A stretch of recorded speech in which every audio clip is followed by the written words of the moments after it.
Good morning બાળકો, મજામાં હશો? ઘણા બધા પ્રકરણ આપણે કમ્પ્લીટ થઈ ગયા છે. લગભગ 3 કે 4 ચેપ્ટર બાકી છે. 3 લગભગ સારા ચેપ્ટર છે. અત્યારે આપણે સ્ટાર્ટ કરીએ છીએ ચેપ્ટર નંબર 9 અને પ્રકરણનું નામ છે વિકલ સમીકરણ. તમારા માટે નવો શબ્દ છે, બરાબર, પણ વિકલ ઉપરથી તમને થોડો આઈડિયા આવી જાય કે વિકલનનો કંઈક ને કંઈક તો ઉપયોગ થવાનો છે. વિકલન ભણી ગયા, સંકલન પણ આપણે કમ્પ્લીટ થઈ ગયું. આ ચેપ્ટરમાં આ પ્રકરણમાં બંને વસ્તુનો ઉપયોગ આવવાનો છે, વિકલન અને સંકલન. આ બંનેનો ઉપયોગ અહીંયા આગળ આવવાનો જ છે, બરાબર છે. શું છે આપણે જોઈશું, બરાબર છે. વિકલ સમીકરણ એટલે શું? સાદા સમીકરણ, દ્વિઘાત સમીકરણ, બરાબર છે. આ બધા સમીકરણ તમે ભણી ગયા. દાખલા તરીકે કોઈ સમીકરણ બોલું x + y + xy = 5, આ એકાદ સમીકરણ થયું, બરાબર છે. પણ વિકલ સમીકરણ એટલે શું અને આની અંદર શું આવે છે એ થોડીક ચર્ચા કરી લો. તો શરૂઆતમાં વિકલ સમીકરણની વ્યાખ્યા, ત્યારબાદ વિકલ સમીકરણની કક્ષા અને પરિમાણ, વિકલ સમીકરણની કક્ષા અને પરિમાણ, પરિણામ નહીં પરિમાણ, બરાબર છે. આ શબ્દ છે આખું 9.1 આના ઉપર આધારિત છે. અને બોર્ડની એક્ઝામમાં કક્ષા અને પરિમાણ ને ધ્યાનમાં રાખીને એક એમસીક્યુ 100% આવવાનું છે. કક્ષા અને પરિમાણને ધ્યાનમાં રાખીને એક એમસીક્યુ 110% આવવાનું છે. એટલે બિલકુલ ધ્યાન રાખજો. 9.1 9.2 તો એની અંદર શું આવે છે તો વિકલ સમીકરણની રચના, વિકલ સમીકરણ કેવી રીતે બનાવી શકાય, તમને જે તે વક્ર વિશે ઇન્ફોર્મેશન આપશે, બરાબર છે. એનો ઉપયોગ કરીને વિકલ સમીકરણ કેવી રીતે બનાવવાનું એ ચર્ચા છે એની અંદર. અને આગળ વિકલ સમીકરણ આપેલું હોય તો એને કેવી રીતે ઉકેલવાનું, બરાબર છે. પહેલું વિકલ સમીકરણ શું એ તો હજુ તમને ખબર નથી, પણ તમને જસ્ટ વાત કરી દઉં. વિકલ સમીકરણ આપેલું હોય તો એનું સોલ્યુશન કેવી રીતે લાવવાનું, એને કેવી રીતે ઉકેલવાનું, એ બધી જ માહિતી આગળ આવવાની છે. અને કુલ એની 3 મેથડ છે. કુલ કેટલી મેથડ છે બાળકો? 3 મેથડ છે, બરાબર છે. એની અંદર પહેલી મેથડ છે વિયોજનીય ચલની રીત, બરાબર છે. સમપરિમાણ વિકલ સમીકરણ, સુરેખ વિકલ સમીકરણ. અને આગળ જશો તો કોલેજમાં પણ આને રિલેટેડ ઘણું બધું આવવાનું છે, બરાબર છે. એટલે ધ્યાન રાખજો, વિકલ સમીકરણ શું છે સમજજો, બરાબર છે. એકંદરે ઘણું સહેલું ચેપ્ટર છે અને એના આ ચેપ્ટરમાંથી જે પણ બોર્ડમાં પૂછે બહુ જ સરળતાથી માર્ક આવી શકે એમ છે. એટલે સેજ પણ લાઇટલી ના લેશો. ચેપ્ટર તૈયાર થાય, ચેપ્ટર જોડે જોડે ચાલતું હોય, કમ્પ્લીટ તૈયાર કરી દેજો. આગળ બહુ એના પર ફોકસ કરવાનું કદાચ નહીં રહે જો તમે વ્યવસ્થિત તૈયાર કરશો તો, બરાબર છે. ચાલો સ્ટાર્ટ કરીએ આપણે વિકલ સમીકરણ. સાદા સમીકરણની વાત કરી, x + y + xy = 5 માવું સમીકરણ બોલો પહેલા. એ સિવાય આપણે ત્રિકોણમિતીય સમીકરણ પણ ભણી ગયા. ત્રિકોણમિતીય સમીકરણનો ઉકેલ શોધવાનું પણ આપણે 11મા ધોરણમાં ભણી ગયા, બરાબર છે. sin x + cos y = 5, આ રીતના કંઈક ઇક્વેશન હોય કે sin x + cos x = 1, આ રીતના સમીકરણ હોય તો એને કેવી રીતે સોલ્વ કરવાનું આ બધું ભણી ગયા. એને કહેવાય ત્રિકોણમિતીય સમીકરણ. દ્વિઘાત સમીકરણ તો એનું standard form ax² + bx + c = 0, બરાબર છે.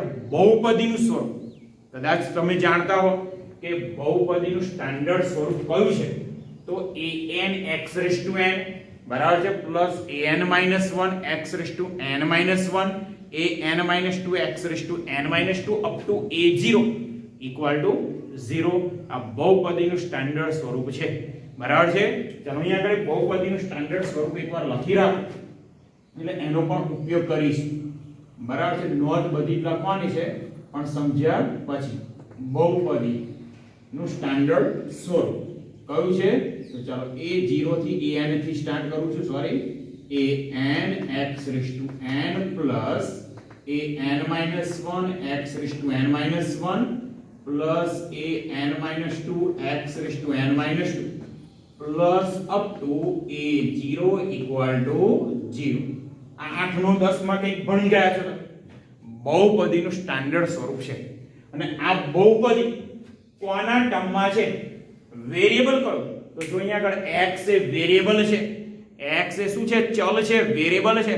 પણ x છે ને હંમેશા સ્વતંત્ર છે. જો x એ હંમેશા શું છે? સ્વતંત્ર છે. આગળ કામમાં આમ છે એટલે અત્યારે કહી દઉં છું, x એ હંમેશા સ્વતંત્ર કહેવાય. આગળ સહગુણક છે, બરાબર છે, પણ x ની જોડે કઈ sin x એવું લાગતું નથી, log x એવું કઈ લાગતું નથી.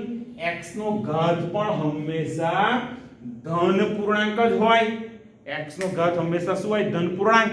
બરાબર છે. અપૂર્ણાંક તો ક્યારેય ના હોય. કોઈ દિવસ તમે એવી બહુપદી નહીં જોઈએ કે વર્ગમૂળમાં x + x^3/2 + 5 = 0. એ બહુપદીનું સ્વરૂપ નથી. બરાબર છે. આ બહુપદીનું સ્વરૂપ એટલા માટે કહ્યું કે આગળ કામમાં લાગવાનું છે. ચાલો વાત હવે કરીએ શરૂઆત વિકલ સમીકરણ. ચાલો વિકલ સમીકરણ બહુ જ વ્યાખ્યાની અટપટી છે. શું લખ્યું છે? સ્વતંત્ર ચલને સાપેક્ષ અવલંબી ચલના વિકલિતને સમાવતા સમીકરણને વિકલ સમીકરણ કહેવાય. ઓ તકલીફ પડે એવું છે, કશી ખબર જ ના પડે. બરાબર છે. સ્વતંત્ર ચલને સાપેક્ષ, બરાબર છે. સ્વતંત્ર ચલ એટલે આપણે કહ્યું અહીંયા આગળ સ્વતંત્ર ચલ એટલે x, x ને સાપેક્ષ અવલંબી ચલનું વિકલિત. અવલંબી ચલ એટલે કોણ? તો કે y. એટલે y નું વિકલિત પણ કોને સાપેક્ષ? સ્વતંત્ર ચલ x. x એ કેવો છે? સ્વતંત્ર ચલ છે. ધારો કે આપણે લખીએ છે y fx. બરાબર છે. અહીંયા લખી રાખું છું, અહીંયા ધ્યાન રાખજો. અહીંયા કંઈક આપણે આવું લખીએ છે y fx. બરાબર છે. તો y એ x ઉપર આધારિત છે. y એ x ઉપર આધારિત ચલ કહેવાય. એટલે એને કહેવાય અવલંબી ચલ. અવલંબી એટલે અવલંબન રાખે છે કોના ઉપર? x ઉપર.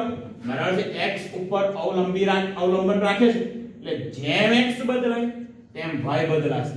બાળકો સમજો, જેમ x ની વેલ્યુ બદલાશે એમ y બદલાશે. પણ અહીંયા આગળ x કેવો છે? સ્વતંત્ર. બરાબર છે. x એ y ઉપર આધારિત નથી.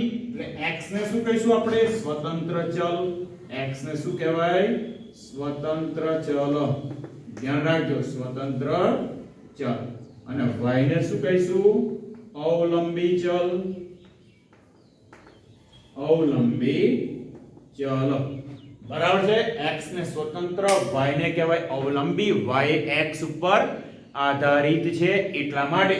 હવે શું કહ્યું છે? સ્વતંત્ર ચલને સાપેક્ષ એટલે x ને સાપેક્ષ અવલંબી ચલના વિકલિતને, અવલંબી ચલનું વિકલિત એટલે dy/dx. y નું x ને સાપેક્ષ વિકલન એટલે y નું x ને સાપેક્ષ વિકલિત એટલે dy/dx હોઈ શકે. પહેલી વાર વિકલન dy/dx ને y ડેશ કહેવાય, y1 કહેવાય. બરાબર, તમે જાણો છો. એવી રીતે બે વખત વિકલન થયેલું પણ હોઈ શકે. d2y/dx². બરાબર છે. dy/dx આખાની 5 ઘાત આવું કંઈ પણ હોઈ શકે બાળકો, બિલકુલ ધ્યાનમાં રાખજો. બરાબર છે.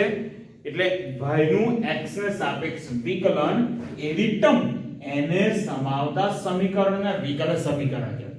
એટલે જે સમીકરણમાં dy/dx કે d2y/dx² કે d3y/dx³ કે dy/dx આખાની 2 ઘાત 3 ઘાત 4 ઘાત ગમે તે આવી ટર્મ હોય એવા સમીકરણને શું કહેવાય? વિકલ સમીકરણ. દાખલા તરીકે જો અહીંયા આગળ ઉદાહરણ લખીએ. દાખલા તરીકે કેવા કેવા વિકલ સમીકરણ હોઈ શકે જોતા રહેજો. દાખલા તરીકે પહેલું લખ્યું મેં dy/dx + sin x = 5. વિકલ સમીકરણનું ઉદાહરણ છે. આગળ લખીએ. બરાબર છે. અહીંયા આગળ બીજું સમીકરણ લખીએ તો ધારો કે એવું લખી શકાય d2y/dx² + dy/dx આખાની 3 ઘાત વત્તા log y = 5x. આ પણ વિકલ સમીકરણ. સમીકરણમાં છે વિકલિતની ટર્મ તો કે હા કઈ તો કે dy/dx. એના પછી કયું? d2y/dx². પહેલું સમીકરણ ઓબવિયસ છે dy/dx છે. ચાલો બીજું એકાદ ઉદાહરણ લઉં. જોતા રહેજો અહીંયા sin of dy upon dx plus d cube y upon dx cube equal to 7 sin y બરાબર છે. આ પણ વિકલ સમીકરણ છે. કેમ? વિકલિતની ટર્મ અહીંયા આગળ દેખાય છે. આગળ બીજું એકાદ ઉદાહરણ આપું તમને, જોતા રહેજો. y ડબલ ડેશ બરાબર છે પ્લસ y ડેશ ની 5 ઘાત is equal to x into y છે વિકલિતની ટર્મ. હા, કઈ? y ડેશ બરાબર છે y ડેશ એટલે dy upon dx, y double dash d square y upon dx square. આ બધી વિકલિતની ટર્મ છે, તો બધાને વિકલ સમીકરણ કહી શકાય. બાળકો ધ્યાન રાખો, જે સમીકરણમાં dy upon dx, d square y upon dx square કે d cube y upon dx cube up to d raise to n y upon dx raise to n, એટલે ગમે તેટલી વખત વિકલન થયેલું હોય એવી ટર્મ હોય તેવા સમીકરણને આપણે શું કહીએ છીએ? વિકલ સમીકરણ. ધ્યાન રાખજો. બરાબર છે. હવે અહીંયા આગળ મેં બહુપદી સ્વરૂપ કહ્યું તમને, થોડીક એની ચર્ચા કરું. an x raised to n plus an minus 1 x raised to n minus 1 plus an minus 2 x raised to n minus 2 plus up to a0 is equal to 0. બરાબર છે.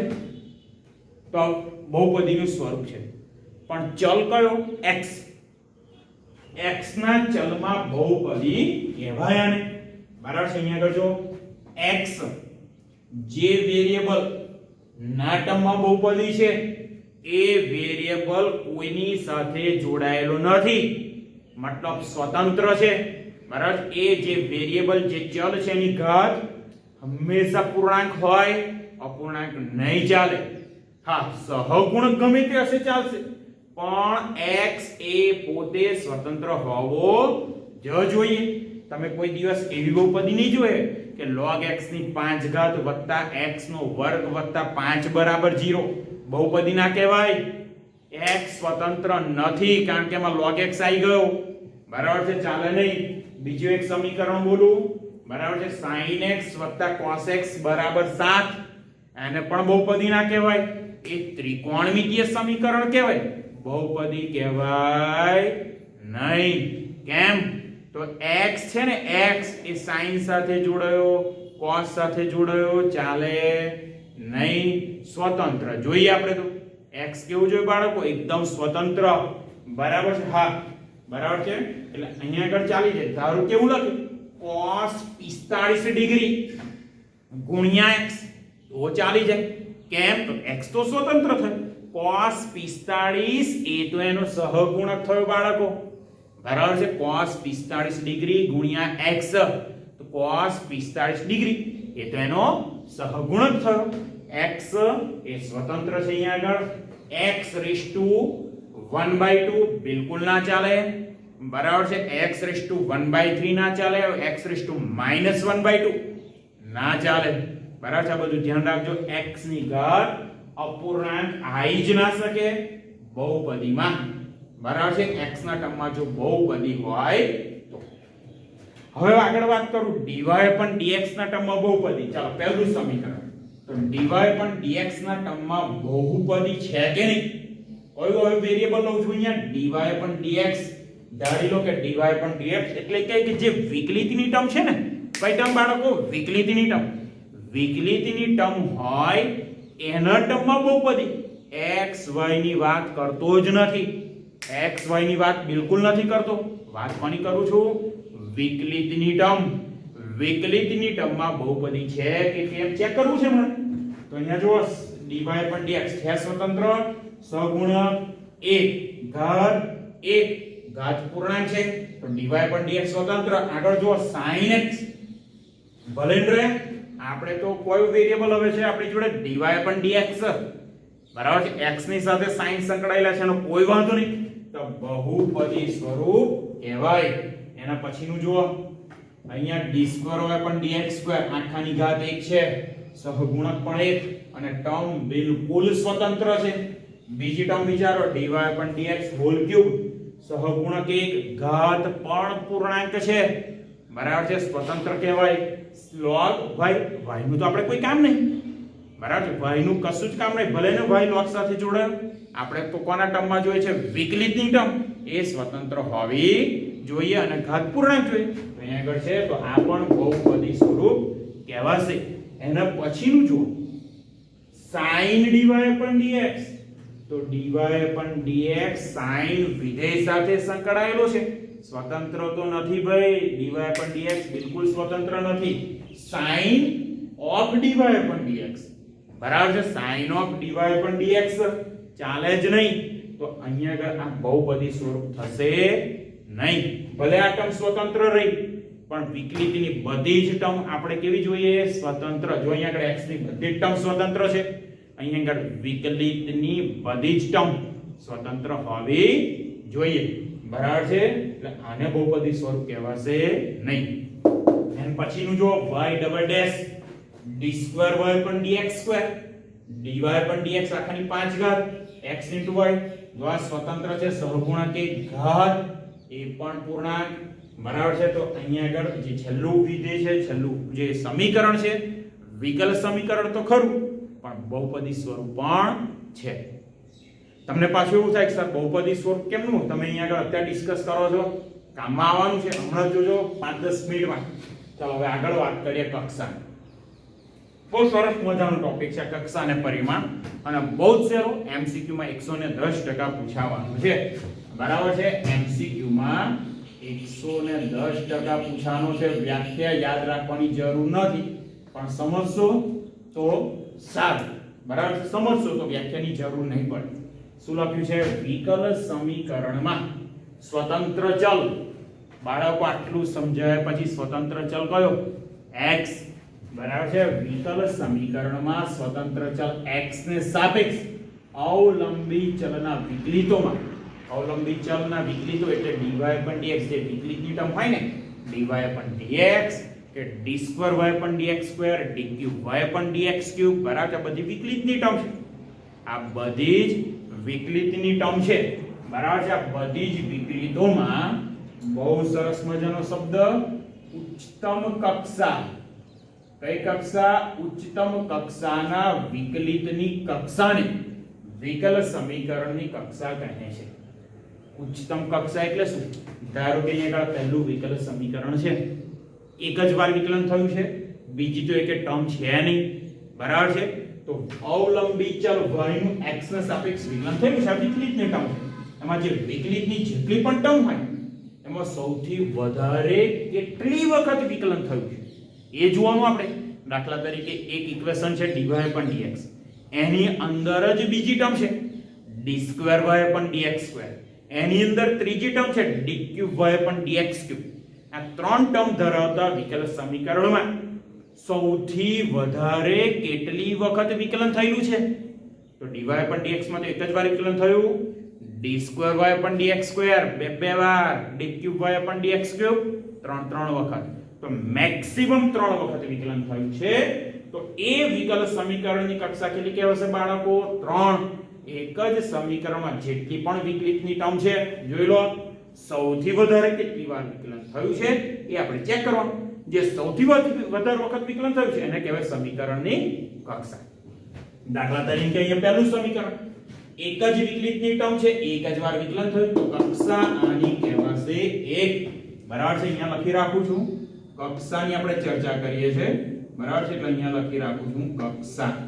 કક્ષા કેટલી થશે? 1. ચાલો બીજું સમીકરણ જો, મેક્સિમમ કેટલી વખત વિકલન થયું છે? 2 વખત. અહીંયા એક વખત પણ વિકલન થયું. અમુક લોકો પાછા એવું કરે, એક વખત વિકલન થયું પણ સર એની ઘાત તો 3 છે ને, તો કક્ષા 3 ના આવે. ના આવે, બિલકુલ ના આવે. હું શું કહું છું? મેક્સિમમ કેટલી વખત વિકલન થયું છે? આ તો એક જ વાર વિકલન થયું છે. અહીંયા 2 વાર વિકલન, તો આની કક્ષા આવશે 2. અહીંયા જો sin dy upon dx, dqy upon dx3 7y વિકલન કેટલી વાર? 3 વખત વિકલન. તો અહીંયા કક્ષા કેટલી આવવાની છે? 3. અને છેલ્લે જો y double dash plus y dash આખાની 5 ઘાત બરાબર x y, y double dash 2 વખત વિકલન તો એની કક્ષા આવવાની છે 2. જે છેલ્લું વિકલ સમીકરણ એની કક્ષા કેટલી થશે 2. આ થઈ કક્ષાની માહિતી. હવે જો ઘણા બધા દાખલા જોઈએ છે કક્ષા અને પરિમાણ વાળા. આગળ પરિમાણ.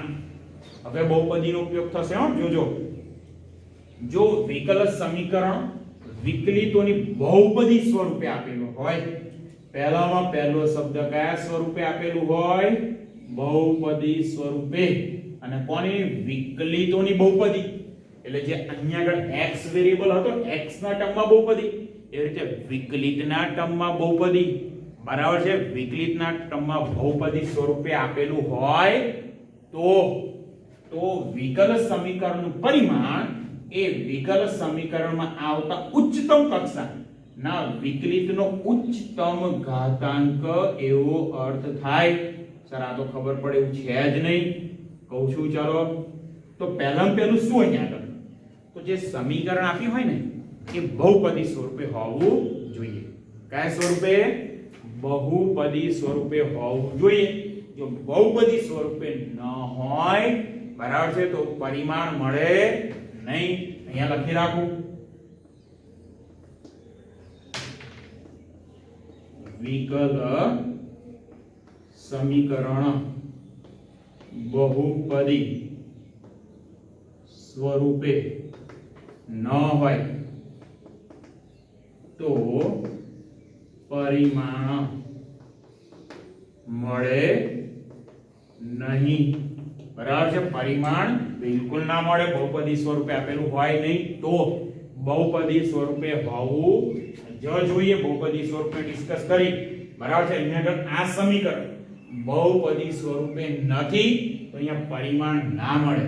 બાકીના બહુપદી સ્વરૂપે છે તો પરિમાણ એટલે શું? જો અહીંયા આગળ તો વિકલ સમીકરણનું પરિમાણ એ વિકલ સમીકરણમાં આવતા ઉચ્ચતમ કક્ષાનું વિકલિત.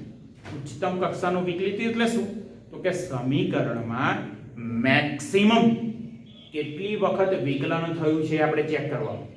બરાબર છે? જેમ કે પહેલા સમીકરણમાં એકવાર વિકલન થયું છે, બીજામાં 2 વખત, ત્રીજામાં 3 વખત અને ચોથામાં 2 વખત વિકલન થયું છે. એ ઉચ્ચતમ કક્ષાના વિકલિતનો ઉચ્ચતમ ઘાતાંક. તો અહીંયા આગળ એકવાર વિકલન થયું ને તો dy upon dx આપણે કક્ષા ક્યાંથી શોધી એ ચેક કરવાનું. પહેલું શું ચેક કરવાનું? બહુપદી સ્વરૂપે છે કે નહીં. બહુપદી સ્વરૂપે નથી, પરિમાણ મળે નહીં. બરાબર છે? ઘાત અપૂર્ણાંક છે, પરિમાણ મળે નહીં. પણ જો ઘાત અપૂર્ણાંક હોય અને પૂર્ણાંકમાં ફેરવી શકાતી હોય એવું હોય તો ફેરવવાની પાછી. બરાબર છે? શું કહું છું? અપૂર્ણાંક સ્વરૂપે આપેલું હોય પણ પૂર્ણાંક સ્વરૂપે ફેરવાયું હોય તો ફેરવવાની. બરાબર? ડાયરેક્ટ જ નહીં લખી દેવાનું કે પરિમાણ ના મળે. બરાબર છે? બહુપદી સ્વરૂપે હોવું જોઈએ, ના હોય તો પ્રશ્ન જ નહીં. બરાબર? બહુપદી સ્વરૂપે ચેક કરવાનું. જો બહુપદી સ્વરૂપે હોય તો તમે કક્ષા ક્યાંથી શોધી એ ટર્મ જોવાની આપણે. તો અહીંયા આગળ કક્ષા ક્યાંથી શોધી? તો કે dy upon dx માંથી. તો dy upon dx આખાની ઘાત કેટલી? તો કે 1. તો આનું પરિમાણ કેટલું થાય? 1. બરાબર? આનું પરિમાણ કેટલું થશે? 1. તો અહીંયા આગળ હું લખી રાખું કક્ષા અને ઓબ્લિક. અહીંયા આગળ લખું છું પરિમાણ. ધ્યાન રાખજો. એટલે અહીંયા ઓબ્લિક કરીને લખું બ્લુ ચોક થી. બરાબર છે? પરિમાણ કેટલું થશે? 1. આ સેજ 2 છે એને આગળ લખી દો. બરાબર છે? 2. અહીંયા 3 ને પણ સેજ આગળ લખી દો એટલે ક્લિયર થઈ જાય. અહીંયા સેજ લાઈન ડ્રો કરી દો.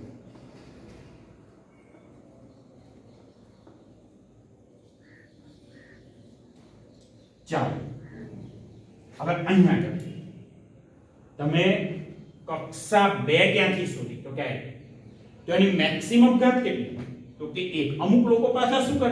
સર અહીં તો ઘાત 3 છે પણ અહીંયા લખ્યું છે ઉચ્ચતમ કક્ષાનો વિકલિત નો ઉચ્ચતમ ઘાતાંક. જ્યાંથી તમે કક્ષા શોધી છે ને ઉચ્ચતમ ઘાતાંક, ઉચ્ચતમ વિકલિત, સોરી ઉચ્ચતમ કક્ષાનો વિકલિત. તો ઉચ્ચતમ કક્ષાનો વિકલિત અહીંયાથી મેળવ્યો છે. તો આની ઘાત કેટલી થાય? આખાની 1 ઘાત. તો આનું પરિમાણ પણ કેટલું થવાનું? 1. બરાબર છે? અહીંયા આગળ જો ત્રીજા ઇક્વેશનમાં બહુપદી સ્વરૂપ નથી, પરિમાણ મળે જ નહીં. પહેલામાં પહેલું બહુપદી સ્વરૂપે હોવું જોઈએ. છેલ્લું ઇક્વેશન જુઓ ચાલો.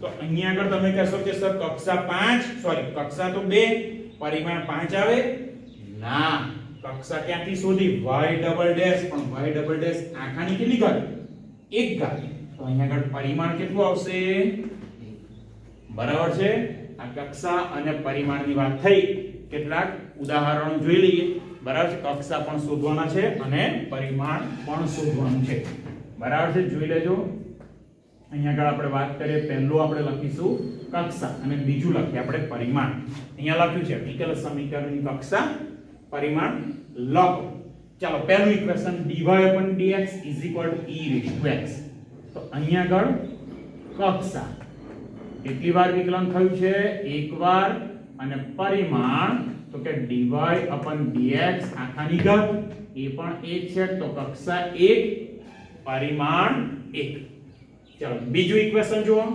બરાબર છે બીજા સમીકરણમાં વિકલન કેટલી વખત થયું છે 2 વખત તો કક્ષા એની થઈ ગઈ 2 બરાબર છે અને પરિમાણ તો કે d2y/dx² આખાની કેટલી ઘાત થવાની 1 તો અહીંયા પરિમાણ થશે 1 ચાલો એના પછી બરાબર છે અહીંયા લખી રાખું કક્ષા અને અહીંયા લખ્યું મેં પરિમાણ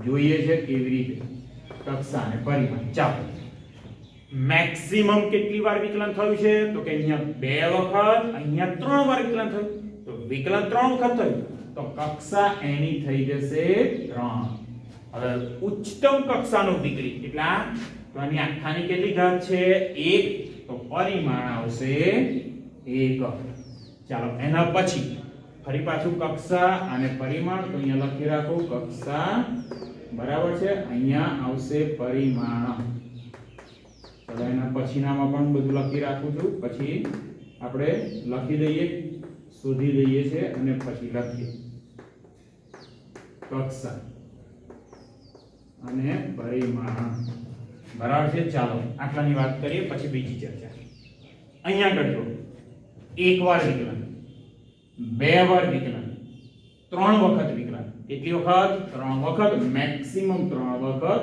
તો કક્ષા મળી ગઈ 3 પરિમાણ તો ઉચ્ચતમ કક્ષાનું વિકલિત છે તો આની આખાની ઘાત 1 છે તો પરિમાણ અહીંયા પણ આવશે 1 બરાબર છે ચાલો અહીંયા કરજો એક વખતે વિકલન અહીંયા પણ એક વખત વધુમાં વધુ એક જ વાર વિકલન થયું છે તો કક્ષા થવાની 1 પરિમાણ હવે અહીંયા આગળ તો dy/dx ની બે ટર્મ છે જો અહીંયા આગળ જો ઉચ્ચતમ કક્ષાના વિકલિતનો ઉચ્ચતમ ઘાત તો અહીંયા આગળ આખાની 1 ઘાત અહીંયા આગળ આખાની 2 ઘાત તો એમાં જો dy/dx 2 વખત હોય 3 વખત હોય જેટલી પણ વખત હોય એમાં પાછી આખાની સૌથી મોટી ઘાત ક્યાં આગળ છે એ જોવાનું એ સૌથી મોટી ઘાત છે એને કહેવાય પરિમાણ કે સૌથી મોટી ઘાત 2 છે તો પરિણામ અહીંયા થશે 2 ધ્યાન રાખજો બાળકો આગળ એક જ વખત વિકલન થયું છે કક્ષા 1 પરિમાણ શું કહો છો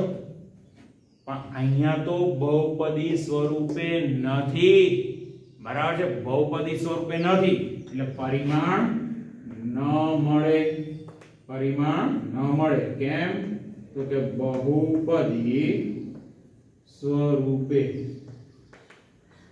નથી ચાલો એના પછી y dash plus x અપન y dash equal to 0 y dash એટલે એક વખત વિકલન કક્ષા તો બહુ સહેલી છે 1 મળી ગઈ પરિમાણ કેમ કારણ કે છેદમાં છે બહુપદી સ્વરૂપ હમણાં તો ના કહેવાય y ડેશ ની 1 ઘાત પણ છેદમાં એવું તો ચાલે નહીં તો અહીંયા આગળ શું કરવું પડે લસા લઈ લો તો implies y dash into y dash તો y ડેશ નો વર્ગ વત્તા x 0 સાથે ગુણ્યા તો થઈ ગયા 0 ચાલો અહીંયા આગળ કક્ષા હવે બોલો થઈ ગયું સિમ્પલ અહીંયા આગળ કક્ષા અને પરિમાણ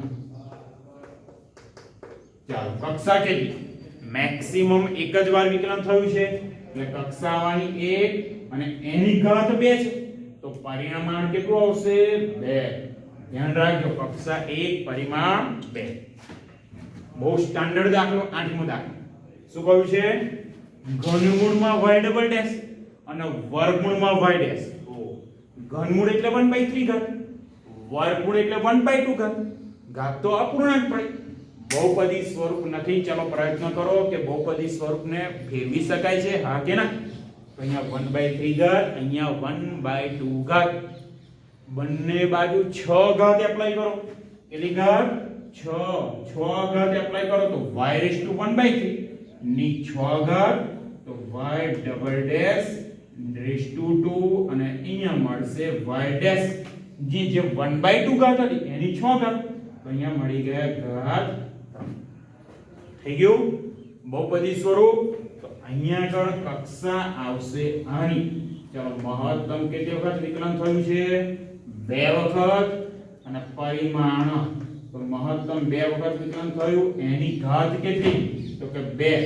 બરાબર છે. એટલે કક્ષા અને પરિમાણ બંને 2 2 આવે. બરાબર છે. આ રીતે કક્ષા અને પરિમાણ તમે શોધી શકો. વિકલ સમીકરણની વાત કરી, કક્ષા અને પરિમાણની પણ વાત કરી ચૂક્યા છે આપણે. બરાબર છે. કંઈ પણ પ્રશ્ન હોય મને કોલ કરી શકો છો. લેક્ચર અહીંયા પૂરો કરીએ. આગલા લેક્ચરમાં 9.1 અને ઉદાહરણ 1 આપણે પૂરું કરીશું. ઓકે, એમાં પણ કક્ષા અને પરિમાણ શોધવાના છે. ઓકે.